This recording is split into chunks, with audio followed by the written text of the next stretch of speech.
If we were to look back throughout history, when mariners and explorers would go off into uncharted waters, the way that they would oftentimes find their way back home would be through some sort of a landmark.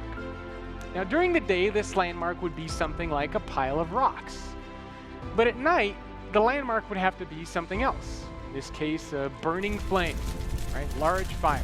And over the centuries, this concept has evolved until ultimately we created lighthouses. These big, tall structures where we would put these burning fires and eventually these lights. And the entire purpose of a lighthouse is always to guide people to safety, to help them find their way back home, and to help make sure that they stay away from rocks or cliffs that might crush their ships. And when I was thinking about this concept of the future leader, I very much thought of this idea of a lighthouse, because I think leaders now, and especially in the future, have to be lighthouses.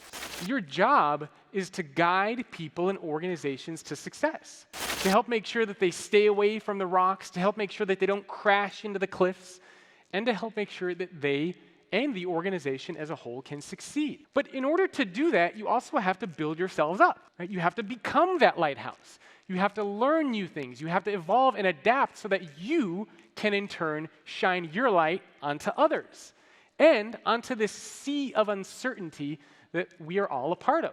And we all know the impact of working for both a bad leader and a great leader. And when you work for a bad leader, you don't feel engaged, empowered, inspired, motivated. When your alarm clock goes off in the morning, you dread waking up and having to show up to work. You don't want to be part of the organization. You're basically a cog. And unfortunately, a lot of people around the world work for those types of leaders. In fact, there was a study that was actually done on 400,000 Americans, and it actually found that working for a bad leader can quite literally kill you, because it's one of the leading causes of stress, which translates into cardiovascular disease and heart disease. So not only is it bad for the organization, it's quite literally bad for the very people who work for that kind of a leader.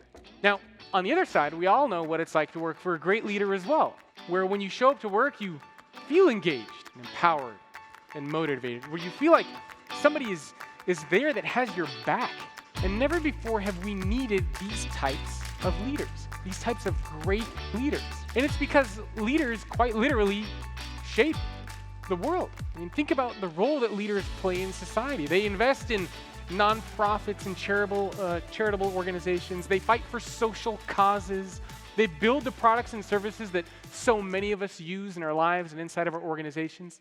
They create organizations that offer jobs for millions and billions of people around the world. They create cultures that shape not only how employees behave at work, but also outside of work, what they value, what they care about, what they believe. So leaders have a tremendous impact, not just on organizations, but also on society as a whole. And this is why I think this visual of a lighthouse is so relevant for the leader of today and of the future.